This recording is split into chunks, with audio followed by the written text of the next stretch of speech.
Hi, welcome. I am Jessica Brown, Mrs. Colorado Universal 2021.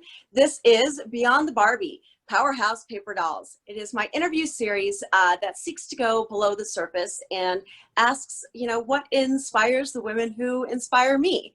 It's called Paper Dolls because the interviews are linked. Each one is linked to the woman before and after by something she has in common with them. It's my hope to show the commonalities that we all have and the things that have led us to become who we are and the things that we all share in common with one another. Joining me today is my friend and colleague, Caitlin. Caitlin, would you please share what you do with your business and personally and professionally? Yeah. Hi. Thanks for having me, Hey. Jessica. I run a business called 100 Leaf Healing Arts, and I focus on women's healing. So I focus specifically on the women's reproductive system, adjusting the womb, but also the emotional and spiritual sides that go along with that. Great. So I linked you right after my friend who does well, it's female health, but you guys both work on sexual health, but you have a little bit more of a spiritual side to it. So I'd like to know kind of what your educational background is, but practicality, how you work with women. Yeah, for sure. So I actually started out as a psychotherapist and got into this work because I found that the body was working with the body in a hands-on way and with movement was really important for helping women heal trauma that is stored in the body. So I ended up learning womb healing totally kind of by accident, but as soon as I got into it, realized this is absolutely where I need to be, and kind of the divine feminine was calling me to support women in this way and support their healing from trauma. Oh, interesting. So who has kind of led you through the process? Do you have a mentor? I do. My mentor's name is Naomi Love, and she's taught me a lot about holding space and all of the techniques that I've learned about womb healing. What does that mean, holding space? So holding space is like, how do I show up for my clients? How big are they allowed to be based on how how much I can hold them there? So like, if you're talking to a girlfriend and you're like, she's not really getting what I'm saying. Like, I don't really feel like I want to share more personal details. That is holding space, right? So like some girlfriends you can go deep with, and some you're like, no, we're just gonna talk about our favorite music choices and stay more surface level. So So kind of holding space creating is the like, space in which people feel comfortable to yes. give more information. Yes. Interesting. So my ideal situation is that my clients can bring all of themselves to the table when they're doing this work. Well, with a background in psychotherapy, do you still incorporate talk therapy into your hands-on healing? Yeah, actually my sessions are kind of this blend of, we usually start with talking. I do a lot of guided meditation, a lot of visualization, breath work, movement practices, and then I transition to the table if that's appropriate for hands-on healing. Oh, interesting. What do you consider to be the most important element of visualization when you're working with someone? Is it Mm. getting them centered? Is it more bringing in different sensory experiences? I ask because I've worked with people who have done visualization where they said it was really important to imagine the smells and the sounds, and I've had it come from all these different perspectives, and I've found it a little confusing. Yeah, actually, a major focus for me is embodiment. So I'm sure you get those as a dance teacher, like how important it is to just like be here in this body, and how hard it is for so many of us to actually be. I mean, I was like the awkward kid growing up. Like I did not know how to move my body. I didn't know what to do with it, and so a lot of my visualization actually is internal visualization, is like going inside, checking out what's there, seeing what what we want there, what do we want to plant inside, so to speak, as if it's a little seed of intention, and just really bringing women into their senses, into their self as a sensual being. I love that. Well, during this time of crisis, where it seems everybody in the whole world is in a state of crisis at the same time, you know, which has never really happened during this generation.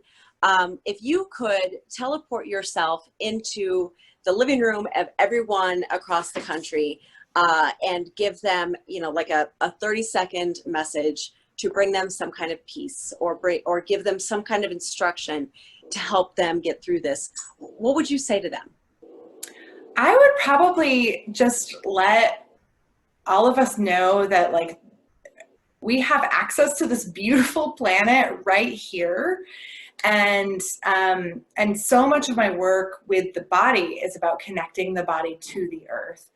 And we have so much resource in the earth. We can go lay in the river. We can go just lay under a tree in the grass.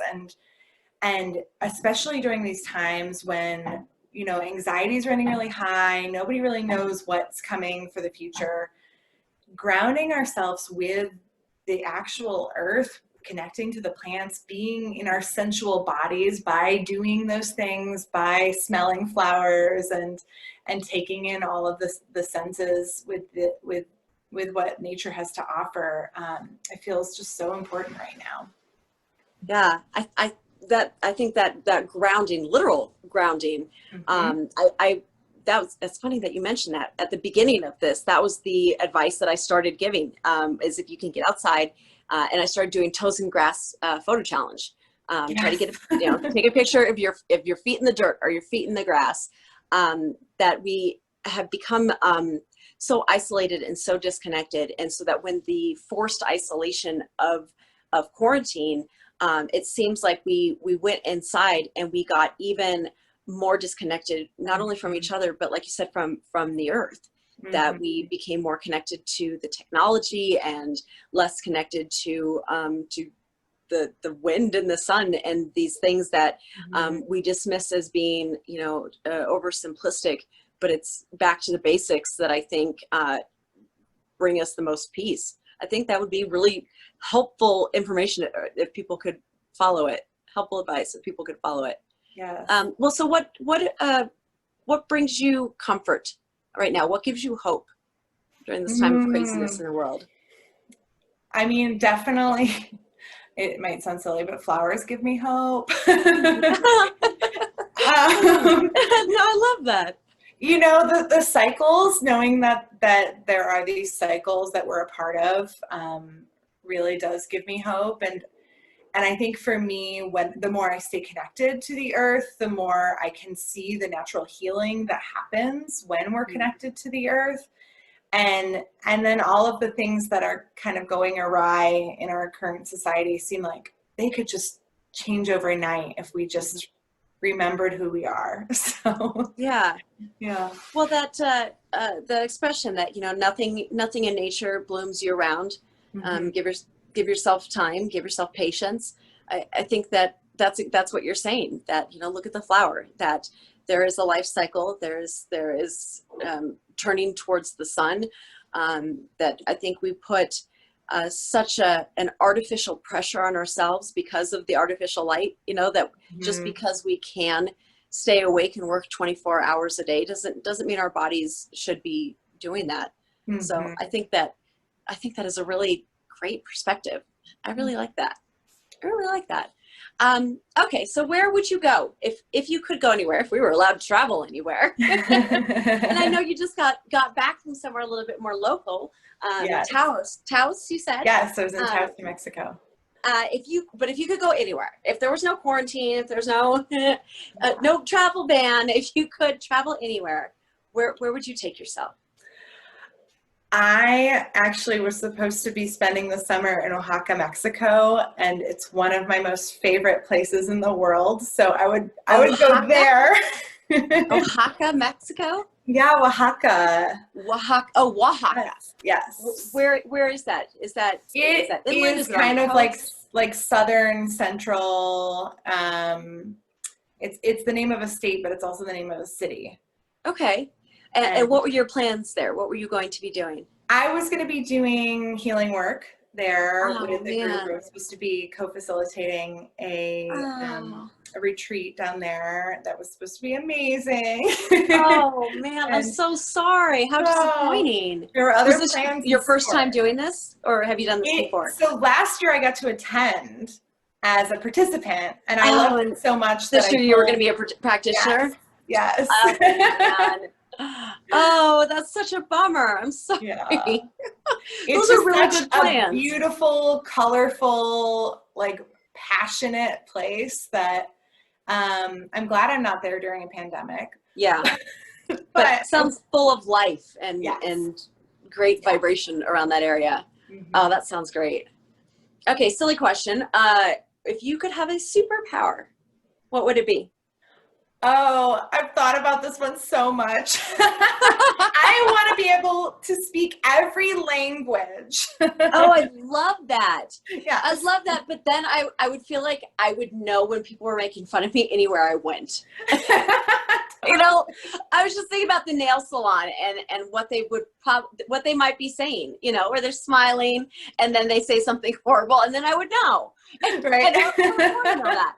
Like the idea of reading minds, that people's thoughts about me are none of my business, you know? Because Totally. I kind of, we play that would you rather game. My son and I play that would you rather game.